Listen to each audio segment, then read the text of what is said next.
Está começando agora o episódio de número 30 do Faça Parte do Futuro, da nossa primeira temporada. E hoje eu estou muito feliz, estou recebendo aqui Ana Cláudia Plihal. Tudo bem, Ana? Tudo bem, Vinícius? Aqui. Seja bem-vinda. A Ana é Head do LinkedIn no Brasil, uma ferramenta poderosíssima, a maior rede profissional do mundo, certo, Ana? Certo. E, inclusive, a presença do LinkedIn no Brasil também é muito expressiva. Dentro do mundo do LinkedIn, o Brasil é a quarta maior comunidade de membros ativos e engajados. Eu sou fã do LinkedIn, né? Porque o LinkedIn, desde que ele nasceu, eu acabei moldando a minha carreira e o LinkedIn foi me ajudando muito nesse processo, né? Na época que eu era empregado e buscava recolocação, e mantinha minha rede estabelecida para poder fazer isso. E também, quando eu precisava contratar profissionais, usei muito o Recruiter e me ajudou demais. Então, o LinkedIn Prestigio também funcionou. E também para empreender e para estabelecer minhas relações, o LinkedIn, para mim, funciona de uma maneira incrível. Sem dúvida nenhuma, eu acho que é a rede social que eu mais uso e que eu sinto muito conforto em usar, né? A gente estava conversando aí num papo anterior sobre essa questão do LinkedIn e do zelo que os usuários têm com os outros, né? Se policiam, a gente até vê, às vezes, quando alguém posta algum assunto mais polêmico, o usuário vai lá e puxa a orelha da turma. Então, assim, dá um conforto muito grande de se usar o LinkedIn, né? Eu, no caso, por exemplo, uso a versão Premium, que tem alguns recursos a mais. É impressionante quando a gente chama uma pessoa que não é da rede para conversar e aquela pessoa muitas vezes nos responde, porque ela tem uma certeza de que está conversando com o Vinícius, é um Vinícius de verdade, ela consegue ver por onde ele passou. Então, estabelecer relações dentro do LinkedIn funciona super bem, eu uso muito. E outra coisa que para mim é importante, o LinkedIn também é uma forte fonte de insights, assim, né? Tem muito dado ali, tem muita coisa que a gente vê, às vezes muito dado que não é tão claro, né? Por exemplo, aquela parte dos treinamentos, quando eu entro ali, eu consigo ver o que é de tendência, o que está acontecendo. Então, o LinkedIn, para mim, é uma ferramenta incrível. Então, Ana, parabéns por onde você trabalha, parabéns por fazer parte desse time, e eu acho que o LinkedIn está aí para ajudar a gente a transformar muito a nossa carreira e o nosso futuro, não é não? E é bem isso, né, Vinícius? Então, assim, obrigada. De fato, é um grande desafio para mim estar à frente desta plataforma, desta rede social, que é uma rede social, mas como você bem colocou, uma rede social profissional. E uma das características que a gente também tem, então a gente não é só a quarta maior audiência do LinkedIn dentro do universo do LinkedIn, mas é justamente a postura e o comportamento dos nossos usuários. Então, hoje, o principal motivo pelo qual as pessoas conectam no LinkedIn com frequência é justamente para consumo de conteúdo. E esse consumo de conteúdo, essa qualidade do que é compartilhado, acaba vindo muito da autogestão que a rede tem, né? De se controlar, de se monitorar, onde as pessoas realmente dedicam tempo e colocam consciência no que elas vão colocar ali, porque elas sabem que isso tem um impacto muito grande na carreira e de como essa pessoa acaba sendo vista profissionalmente.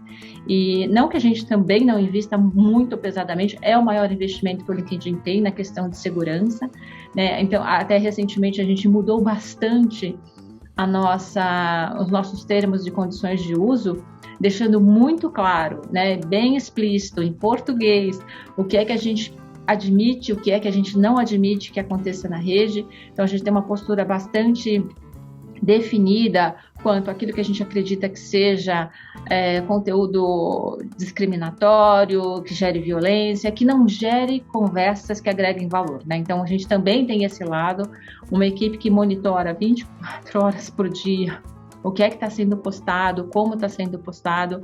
A gente sim tira posts do ar quando a gente entende que o objetivo daquele post não é gerar construção, que sejam posts, né, destrutivos.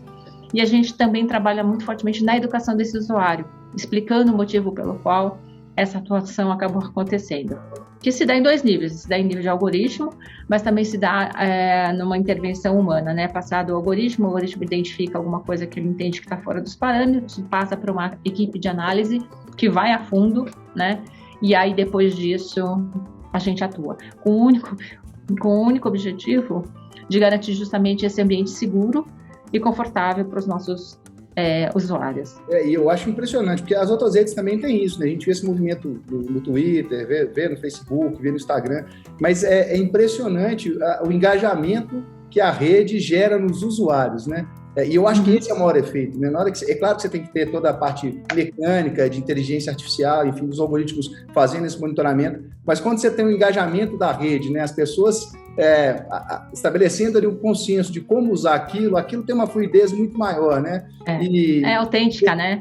É verdadeira, né? E o LinkedIn tem isso é um mérito inegável dele. Acho que eu tinha comentado com você também, eu sou assinante da Wired, adoro a Wired, e eu vi o Jeff Weiner, ele era o CEO global, não é mais, né? Agora ele é chairman só. Eu vi ele dando uma entrevista para o Nicholas Thompson falando sobre esse desafio da moderação nas redes sociais e o quanto o LinkedIn se preocupava com isso, porque afinal de contas eu acho que o LinkedIn ele tem uma tendência de se tornar o grande representante de uma marca, né? A gente já falou muito aqui em outros episódios de personal branding, o LinkedIn é uma grande ferramenta de personal branding. Mas eu acho que aí não só para as pessoas, mas para as empresas também, né? Ali você faz todo esse giro de posicionamento, de quem você é e do que você quer, né? Então, eu acho isso incrível. É uma rede ainda muito focada na pessoa, né? No profissional. Sim. Então, um dado interessante. Sim, a gente tem hoje, é difícil você encontrar uma empresa, independente do tamanho aqui no Brasil, que não esteja no LinkedIn, que não tenha pelo menos a sua página gratuita no LinkedIn. Porque o perfil do profissional também tem mudado nesse sentido, né? Ele tem buscado entender quem é aquela empresa antes de tomar uma decisão de, por exemplo, de fazer parte daquela corporação. Mas um conteúdo postado numa página corporativa, ele chega a engajar com 13% da audiência dela. Quando uma pessoa daquela empresa posta exatamente o mesmo conteúdo, mas é a pessoa, não é mais a empresa, na página da empresa, chega a engajar com quase 70% da audiência.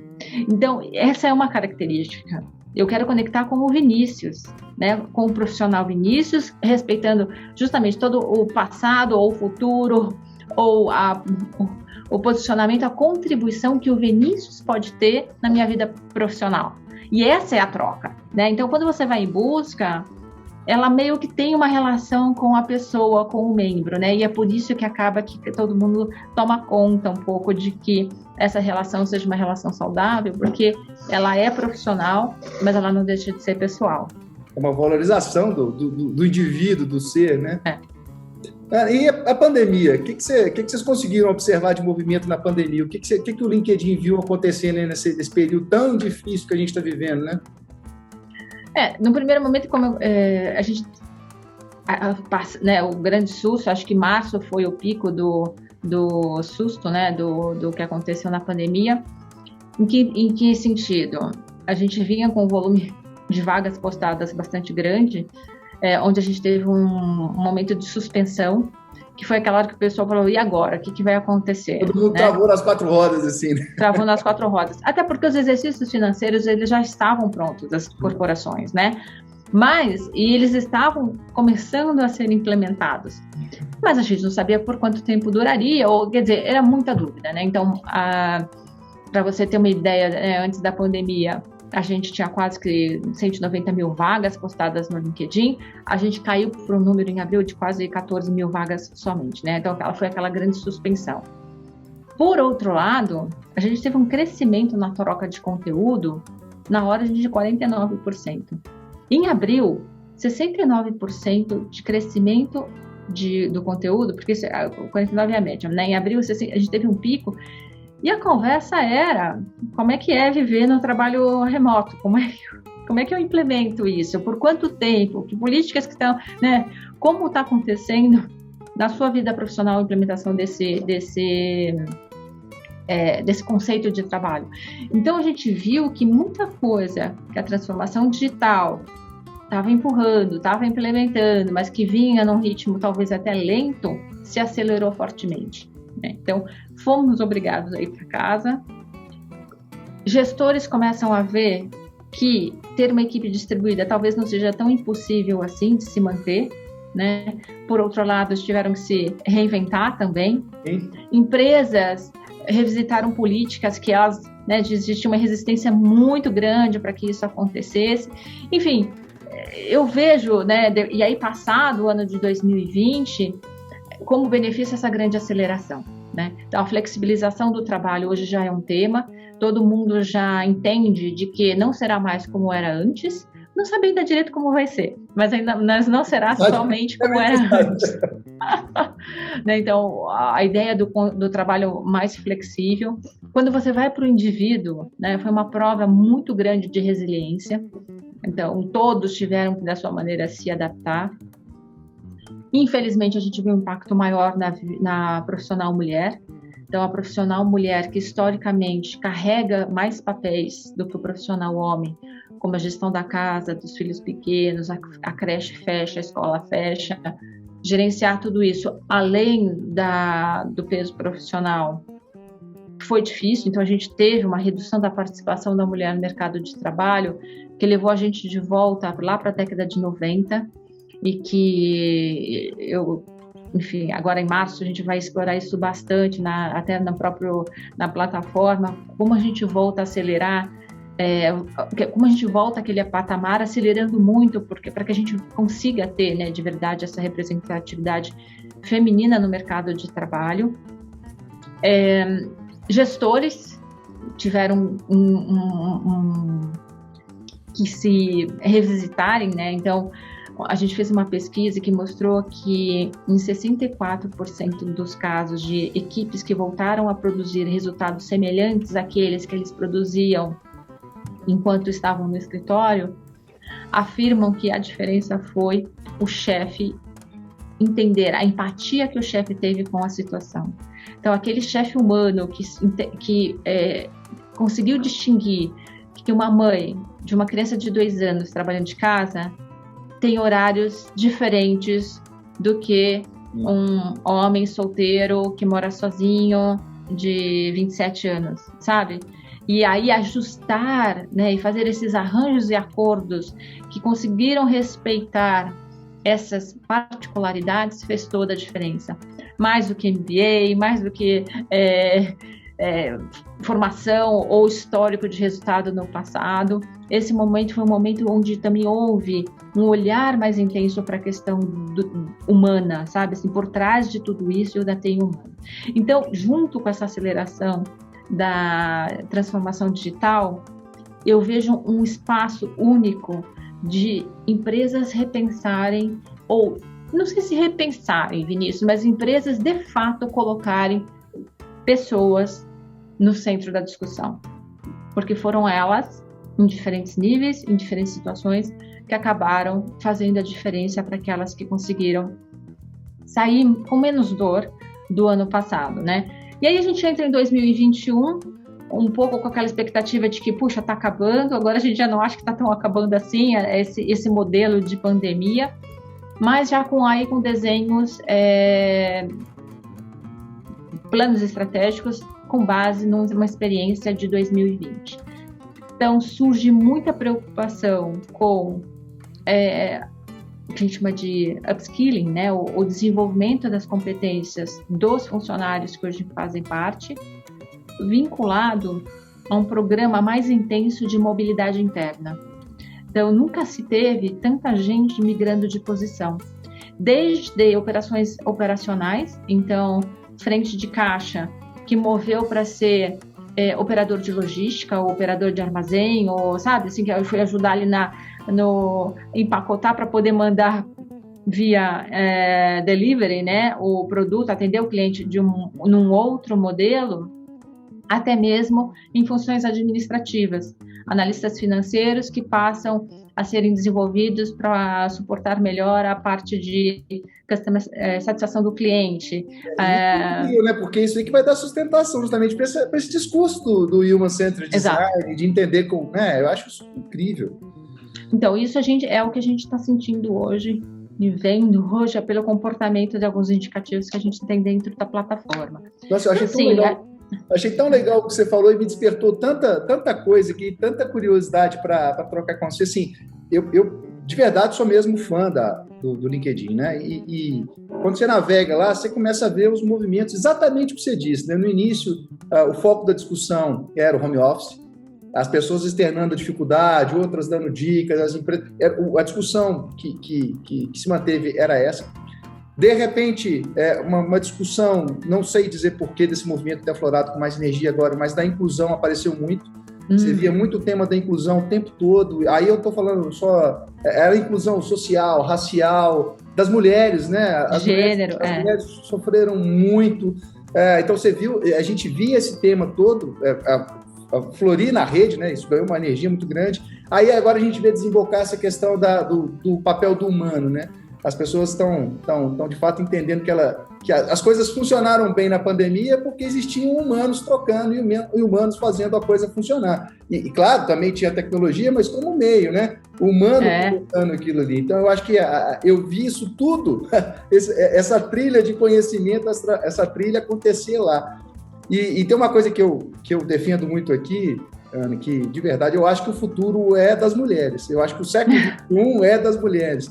Porque a gente está falando o tempo todo aqui de empatia, de human-centered design, dessas coisas todas. E não que o homem não seja empático, não tenha sentimento, mas isso é uma coisa da mulher. A mulher exerce isso com uma naturalidade muito grande, essa questão da união, da liderança, da empatia. A mulher faz isso muito bem. Então, achar o local e a forma das mulheres serem plenas, porque realmente é uma dificuldade muito grande para a grande maioria delas, né? Porque elas é que tomam conta de nós, dos maridos, ela que toma conta dos filhos, ela que ajuda na escola, e são elas, mulheres que lideram, como você, né? Como você. Então, vocês têm um papel absurdo, importantíssimo, acho que do século XXI para frente, a gente criar condições e mecanismos para que vocês, né, para que as mulheres estejam mais inseridas, talvez seja a chave para a gente transformar e mudar muita coisa no nosso mundo. Não, sem dúvida, e que bom que você trouxe esse tema da inclusão. A gente tem uma hipótese, tá, porque que isso também explodiu muito fortemente neste momento. Primeiro porque eu acho que as pessoas isoladas, elas estavam sob uma pressão emocional diferente. A transformação digital, ela exige competências que não estão disponíveis hoje. A empresa começa a olhar para o desenvolvimento dessas competências, que aí, no momento em que você tem... E a transformação digital, de verdade, não existia, né? Era um grande papo, né? As pessoas tiveram... Era um grande desejo. Era um grande desejo. Ela existia em diferentes níveis, em diferentes indústrias, mas de fora, assim, tão amplamente, ela não existia. Mas aí alguns eventos externos importantes e dramáticos, né, que deu aquela acordada acho que na população como um todo. Verdade, a gente teve acontecimento, eu tinha me esquecido disso. Dramáticos, né? E aí ele falou assim, bom, se eu já tenho que desenvolver uma competência, eu tenho que investir no desenvolvimento dessa competência, por que eu não começo a desenvolver naquelas pessoas em que até hoje não tiveram talvez tanto acesso, ou por questões de vieses inconscientes não tiveram tanta oportunidade. Então é por isso que as coisas se juntaram também, sabe, Vinícius? Mas de novo, isso é uma hipótese, no sentido de que, então já vamos resolver também, se eu tenho que desenvolver competências, vamos trabalhar também a questão de representatividade. E aí começam a surgir ações super polêmicas, como programas de trainees específicos para uma determinada etnia, ou programas de estágios para pessoas com mais de 60 anos, e toda uma conversa que se gera atrás disso, por empresas e por pessoas dentro dessas empresas que já vinham de um legado de posicionamento a favor dessas frentes. Então, elas só aproveitaram a tempestade perfeita, né? Aquele momento onde vários elementos se combinam, e acabaram traçando essa rota aí, né? Que, de novo, volta para o humano, volta para algo do tipo, vamos aproveitar, afinal de contas, né, Vinícius, passar por tudo isso da pandemia e sair igual, não. A gente tem que ser melhor, né? Não dá, né? Não dá. A gente está falando aqui do brasileiro, né?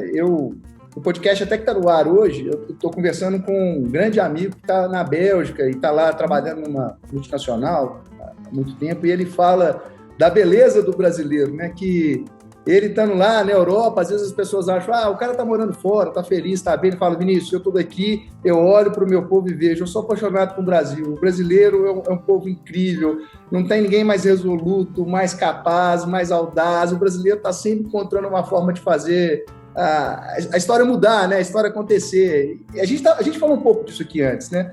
E o que me faz pensar também, a gente fez um podcast lindo para falar sobre microempreendedores, né? Agora vai chegar um momento que também, fatalmente, alguns perderam os seus empregos e vão ter que ir buscar outras oportunidades, vão ter que se reconstruir, né? E a gente está falando que o LinkedIn também pode ser uma porta para um caminho para essas pessoas, né? O LinkedIn também abre essa possibilidade para essa classe, né?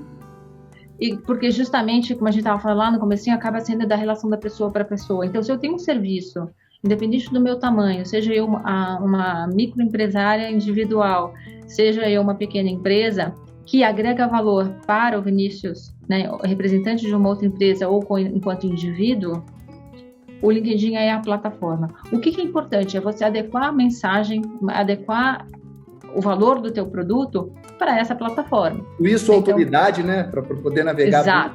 Exato. Então, quando você constrói a tua história ou a proposta de valor daquilo que você está oferecendo, é lá ali que você vai encontrar o teu público também para consumir esse produto, né? Sem ser invasivo, sem ser... outro ganho do LinkedIn, né? No início, a gente achava que o LinkedIn era uma migração do currículo tradicional. E eu acho que no início até poderia ser. Mas é uma baita ferramenta para contar a sua história, né? Sim. O LinkedIn te dá essa possibilidade, gente. Isso é incrível. Você conta a sua história e você valida pela rede que você tem, né? Quer poder maior do que esse? Porque as pessoas viram o valor que tem você inspirar outros. Isso. Então, é aquela história. A minha história, ela pode ser inspiração, ela pode ser a gotinha que faltava para eu tomar um novo rumo, para eu me desenvolver. Isso tem valor. Então, como eu comentei, consumir conteúdo é o principal motivo pelo qual as pessoas entram no LinkedIn Brasil. E conteúdo é isso, é uma dica que seja de como eu melhoro o meu perfil para melhor me posicionar na rede, que, aliás, eu acho que, aproveito para dizer que é o primeiro passo. Então, a pessoa que tem dúvida de como começar no LinkedIn, a primeira coisa que você tem que fazer é, como é que está o teu perfil? Tem uma foto profissional que expresse o teu valor profissional? Aquela foto da balada, você deixa para outras plataformas. Casamento? Né? Com uma cerveja na mão, a não ser que você vá trabalhar numa cervejaria, aí é outra história. Mas a foto tem que refletir o seu eu profissional, né? Vamos lembrar disso. O título tá claro quem eu sou ali, né? A minha história acadêmica, a minha história profissional, tá ali refletida. Então, são algumas questões que parecem bobas ou pequenas, mas que fazem muito a diferença, porque, de novo, eu posso me interessar pelo Vinícius, mas eu vou de verdade me conectar a ele a partir do momento que eu encontrar alguma relação que faça sentido para mim. E, normalmente, essas relações elas vêm da formação acadêmica, da experiência profissional e, num segundo momento, do seu posicionamento. Então, quando eu decido me posicionar, que foi o que aconteceu na minha vida, num momento de vida que eu tive no passado, né? Eu sempre trabalhei na área de tecnologia, tive contato com o movimento na época que era a internet das coisas, me apaixonei pelo assunto e comecei a só falar sobre isso na rede. Então, eu estudava o que era a internet das coisas, eu estudava o impacto disso nas empresas, eu estudava o potencial que isso podia trazer. Isso foi criando ali um pouco da minha reputação sobre aquele assunto, que me abriu a possibilidade de ser um vice-presidente numa empresa de energia que estava justamente buscando esse movimento de sair do modelo de geração de energia que ela tinha no passado para algo completamente digital, né? E que precisava levar esse conceito. Então, assim, depois de ter trabalhado o meu perfil, de ter escolhido qual era o meu ponto de interesse, estudado sobre o assunto, ganhado repertório, começado a compartilhar esse repertório, isso vai impactando. E desses impactos é que vem os negócios. Então, eu dei um exemplo mais profissional, Mas a mesma coisa acontece com o empreendedor, quando tem um serviço a oferecer, né? Em ter essa lógica de qual é o benefício e impacto que aquilo que ele está oferecendo vai dar, e aí se posicionando e a coisa vai crescendo de uma forma orgânica, onde a sua rede vai se ampliando, as pessoas vão tendo contato com aquilo que você tem para oferecer, e acaba sendo uma ferramenta super importante de posicionamento de vendas até. Sim. E uma coisa que a gente brinca, se você tem propósito, você está fazendo uma coisa do bem, é inevitável que as pessoas vão se conectar, né? Tem um filme que eu sempre cito ele, eu acho muito bonito, A Corrente do Bem, um filme antigo, né? Onde o cara tem uma ação e aquilo vai desdobrando, isso pode ser refletido até dentro da rede, né? Dentro do LinkedIn, né? Isso eu acho incrível. Não só o desdobramento, como a veracidade que você comentou, né? É impressionante. Quando não é autêntico, a rede expurga. Isso é outra coisa que a gente tem que discutir, né? Não inventa mentira lá, não. Exatamente. Olha, aquele ditado que mentira tem perna curta, na plataforma, então, é muito verdade. Mas uma coisa que eu ia te perguntar e futuro? Como é que o LinkedIn está vendo o futuro? O que vem?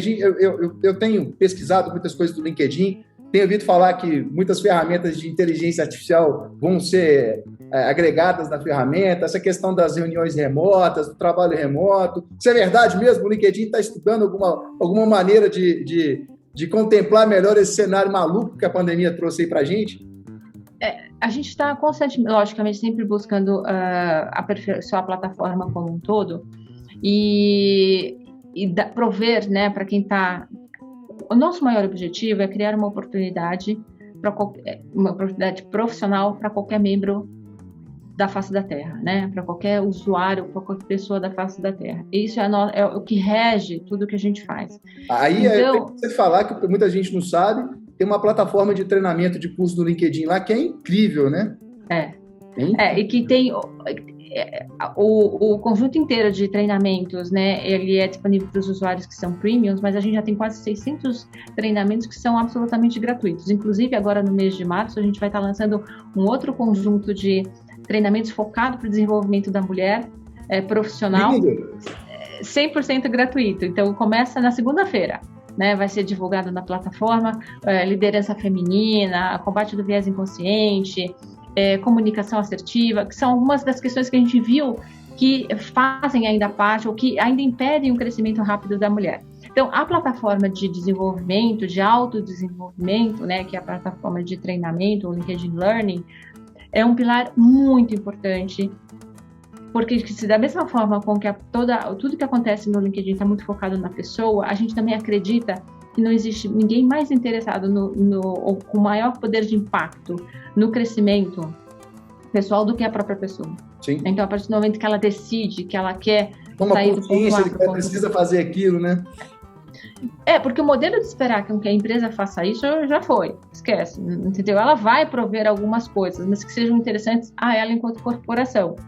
O que é importante aqui é saber o que é importante, o que é interessante para você, para a sua carreira. E aí é que entrou no LinkedIn Learning, onde você escolhe dentro de milhares de ofertas ali o caminho que você quer desenvolver na sua profissão, né? Então, essa é uma coisa. Mas voltando para a plataforma em si, das coisas que a gente tem desenvolvido, então, por exemplo, como é que eu ajudo uma pessoa que sofreu impacto, perdeu o emprego, a ter mais visibilidade na rede? A gente desenvolveu aquele contorno para foto que ele fala: estou aberta a uma nova oportunidade. Uma tendência que explodiu, né? Tá todo mundo... Explodiu, porque visualmente, e o ser humano, ele é visual, né? Visualmente já fica mais evidente. Então, assim, a pessoa faz um post, né? Faz um comentário sobre algo, sobre um tema que me agrada, e eu ainda vejo que ela está aberta a uma oportunidade, aberta, né, procurando emprego, aquilo já me traz, né, uma informação que me faz ser mais assertiva em ir buscar aquela pessoa, me desperta um interesse maior, porque eu sei que vai ser mais fácil eu contratar caso eu esteja procurando uma pessoa para aquela função, enfim, que se ajuste aquele tema que a pessoa está falando. Outra coisa, a questão das entrevistas à distância, né, que era um outro tabu, por incrível que pareça, Vinícius, impressionante. Se tinha uma área que era reativa à tecnologia, era a área de recrutamento. Imagina, eu tenho que fazer uma entrevista pessoal, como é que eu vou ler um candidato se eu não estiver frente a frente a ele? E aí, de repente, não tinha. Aqui, né? Então, não, e aí, de repente, não tinha mais a entrevista presencial, né? Aí, movemos todo mundo para o digital. E os recrutadores descobriram que, além de ser muito mais produtivo, ficou muito mais fácil acessar as pessoas, porque como as pessoas não estão no escritório, aquelas que trabalham, elas conseguem atender a uma entrevista em qualquer horário, não precisa mais ser nos extremos, onde eu não estou no escritório, vai dar na cara para o meu chefe que eu saí, coisa parecida. Mas também trazem outras características. Então, o que a gente desenvolveu? O recrutador, ele pode solicitar um arquivo digital, uma gravação, né? Eu posso gravar uma fala, responder uma pergunta via vídeo e eu já mando para o recrutador. Como se fosse um pitch do candidato. Exato. Um teaserzinho, né? Que já dá ali para ela uma ideia de se serve ou se não serve. E para os candidatos, uma série de ferramentas de desenvolvimento dessa habilidade, porque também é diferente. Então, materiais com dica, ou mesmo uma das funcionalidades que a gente está desenvolvendo, está disponível em beta para a língua inglesa, mas você gravar, né, a resposta a uma pergunta-chave, né? Normalmente eles te perguntam, qual foi o teu maior desafio na sua vida profissional? E você gravar 30 segundos de resposta e submeter para a inteligência artificial avaliar o quanto você foi repetitiva, se você teve uma boa entonação de voz. São coisas que fazem a diferença numa entrevista. Então, esses são outros... de avaliação de habilidades, né? No LinkedIn você faz isso, né? Super, e que funciona. E aí tem os assessments, né? Que tem a ver com a questão das habilidades, tanto elas técnicas quanto comportamentais. Algumas, por exemplo, linguagens de programação, a gente já tem até certificações. Então, o candidato, ele passa, independente de processo, ele passa por um processo de certificação. Sou um desenvolvedor Java. Eu faço ali uma certificação de Java, aquilo já fica anexado ao meu perfil. E o recrutador, na busca de e qual foi a graduação que eu tive nessa certificação, quando um recrutador está buscando um profissional Java, ele já vai dizer qual é o range de nota que ele gostaria de contratar, e aí automaticamente o teu perfil já está pré-selecionado, já vai fazer parte ali de uma outra, né, você chega de uma forma mais rápida ao recrutador. Então, assim, tem muita tecnologia por trás, né, mas tanto para quem faz a busca do profissional, quanto também para os membros que estão disponíveis na rede. A gente está chegando aqui no fim, né? Não vou tomar muito mais seu tempo, mas uma coisa que eu queria concluir com um raciocínio, tentando aí fazer um compilado de tudo que a gente conversou. Eu sou um cara aqui que estou sempre provocando as pessoas para pensar sobre o futuro, mas no hoje, né? No agora. Uhum. A gente começa a construir o futuro agora. E a gente fala muito aqui sobre essa questão da evolução da internet 3.0, da economia distribuída que vai vir conectada com isso, e nessa transposição da economia compartilhada que a gente vê hoje. Hoje a gente glorifica tanto a história da uberização, né? Da gente ter sempre um intermediário ali ditando as relações. Mas eu acho que no futuro, inevitavelmente, a gente vai transpor esse caminho para uma economia onde as pessoas vão conseguir fazer relações diretas, né, sem a necessidade dos intermediários. Não sei se na totalidade, mas eu acho que pelo menos em grande parte, as pessoas vão ganhar esse poder, vão ganhar essa autonomia nesse novo modelo que está para surgir. Aí nisso, eu vou de novo no LinkedIn, né? O LinkedIn, eu acho que é a ferramenta que talvez seja a grande propulsora dessa história toda, porque ela está muito focada no ser humano, né? E como o ser humano vai construir essa sua autoridade, vai construir essa visibilidade das suas habilidades, porque nós vamos chegar quando a gente chegar nesse cenário, e eu acredito nele, eu acho que as pessoas vão conseguir exercer muito mais do que um cargo, do que uma função, né? A Ana e o Vinícius têm habilidades que extrapolam o que a gente faz no dia a dia, né? E são atividades que interessam algumas pessoas. Na hora que a gente estiver nesse modelo, e na hora que a gente tem o LinkedIn criando esse arcabouço para poder dar o dinamismo para essa história acontecer, meu Deus, eu acho que isso é uma transformação enorme no mundo, né? E eu acho que o LinkedIn tem uma força gigantesca de ser protagonista ou um agente transformador dessa história toda. Não sei se eu viajei muito, não sei o que você acha dessa história. Não,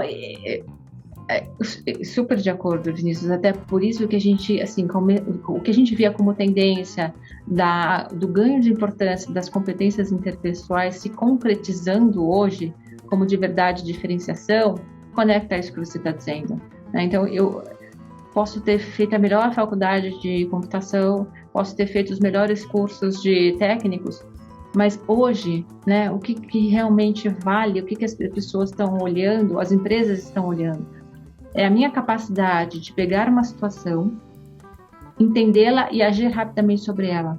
Não é tanto o meu conhecimento, mas a minha criatividade, que aí a gente estava falando do Brasil, né, e do povo brasileiro. A gente vê dentro do LinkedIn que se tem uma habilidade que o brasileiro tem, é de fato a criatividade. A gente talvez não tenha oportunidade de explorar as mesmas oportunidades de expressar essa criatividade.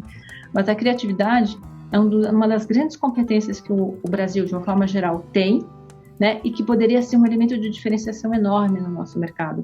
Como é que você ensina a criatividade? Você não ensina criatividade, você vive criatividade, né? Você não ensina empatia, você vive empatia. Então tem por isso que é tão difícil essa migração das competências técnicas que todo mundo prefere se apoiar para as competências. Como é que você mede o quão empática a pessoa é? E isso tudo vem da história, por isso que dentro do LinkedIn você consegue contar essa história, você não é só uma foto, você é toda uma história, você consegue tirar um pouquinho das coisas que interessam, o que até mostra a importância que, por exemplo, trabalhos voluntários começa a ter dentro da rede, né? Eu de novo, eu não quero saber só por onde você passou, mas além disso, o que mais você fez? E por que você escolheu contar história para crianças numa creche no seu bairro? Que experiências isso te trouxe, sabe? O dia pode ser o seu trabalho, né? Exato. E é legítimo esse interesse, porque, de novo, aí você volta e você consegue ter dentro das companhias uma boa utilização desse conteúdo. Porque a gente continua contratando pelas competências técnicas e demitindo pela falta das competências interpessoais. Eu vivi isso muito. Às vezes a gente contratava ela pelo currículo e depois via que a pessoa... E o inverso, contratava às vezes e aquele cara fazia aquele giro em várias posições dentro da empresa e era uma beleza. Mas me veio agora um outro insight, assim, né? A gente estava falando sobre o título, né? Muitas vezes no título do LinkedIn as pessoas já não estão colocando o cargo, né? Estão colocando a sua inspiração, né? Inspiração, um propósito, porque eu acho, de novo, que a gente está caminhando para esse modelo do distribuído, do eu sou, né? Eu não sou mais um cargo, eu sou uma pessoa dinâmica e com várias possibilidades. Por isso que eu acho que o LinkedIn vai nos ajudar a construir um novo mundo, se Deus quiser. Se Deus quiser, estamos trabalhando para isso. Ana, mas muito obrigado por você participar, adorei essa conversa. Parabéns por representar tão bem a mulher, né? Por fazer essa diferença toda. Que a gente consiga criar caminhos, né, pavimentar vias para que elas sejam cada vez mais incluídas nas discussões e sejam mais agentes de transformação. Acho que vocês precisam mesmo assumir esse papel para fazer a diferença nesse futuro que a gente está construindo. E agradecer ao Luiz, que deve estar ouvindo a gente, né? O nosso amigo que proporcionou aqui essa conversa. Luiz, muito obrigado. Porque no final da história tudo é network, né? Né, Vinícius? No final tudo é network, né? Eu conheço alguém que conhece a Ana, eu conheço alguém que conhece o Vinícius, vamos conectar e é assim que a coisa vai. E aí você vê a questão, de novo, da construção da sua autoridade, tá? O Luiz teve a tranquilidade de nos conectar porque ele sabe, a gente sempre se posicionou e ele sabe que ia ter fit, que ia ter liga, enfim... tudo que o LinkedIn se preocupa em fazer para a rede, a gente tem que preocupar não fazer só lá, mas fazer na vida da gente no geral, né? No mundo, né? No mundo. Isso aí. Para terminar, como é tradição, duas coisas. Eu queria que você desse uma mensagem para a turma aí, nesse momento aí tão difícil que a gente está vivendo, uma perspectiva de futuro, ou uma mensagem, enfim, uma coisa que você queira deixar aí de recado. E a música. Queria que você escolhesse uma música para a gente tocar no finalzinho. Eu acho que de mensagem assim, tá difícil, você não tá só, você não está sozinho, né? Tá todo mundo passando por isso, mas a gente tem que acreditar, como eu já falei, que a gente tem que sair melhor do que a gente entrou nessa pandemia, né? Então, é importante entender de que ir construindo essa sua rede de apoio, seja ela profissional, seja ela pessoal, com objetivos legítimos, porque são nesses momentos que elas acabam fazendo a diferença, né? Até mesmo quando a gente perde emprego, que eu falo, né? Não espera para querer criar o seu networking quando você perdeu o seu emprego. Invista nele todo dia um pouquinho, a vida toda, todos os dias, né? É ela que vai te sustentar nos momentos de questionamento, nos momentos de dúvida ou nos momentos de isolamento como a gente está vivendo. Então, acho que essa é a minha mensagem. E a música foi interessante, porque eu acordei cantando essa música, que é Cor-de-Rosa Choque, da Rita Lee. E eu acho que tem muito a ver com o momento. Eu escutava essa música, para entregar já a minha idade aqui, na época que existia o programa da Marília Gabriela, TV Mulher, né? E de uma certa maneira, hoje, né, olhando a questão do cor-de-rosa, todos os questionamentos que a gente tem, como a Rita Lee é inteligente em questionar esses estereótipos e dizer o que é que tem de verdade, né, por trás deles. Então, é o sexo frágil, mas que não foge à luta. E essa é a minha mensagem, por isso essa é a minha música. Eu estou até arrepiado, porque é uma sincronicidade imensa. Eu não combinei nada dessa música antes com você. Foi um assunto que praticamente dominou o nosso bate-papo. Lindo demais. Obrigado. A Rita Lee é incrível. É incrível. E essa música é incrível. Ana, obrigado. Um beijo para você. Espero que a gente consiga fazer outro daqui a um tempo. Vai ser um prazer te receber aqui de novo. Eu que agradeço, Vinícius. Adorei também. Um beijo para você. Tchau.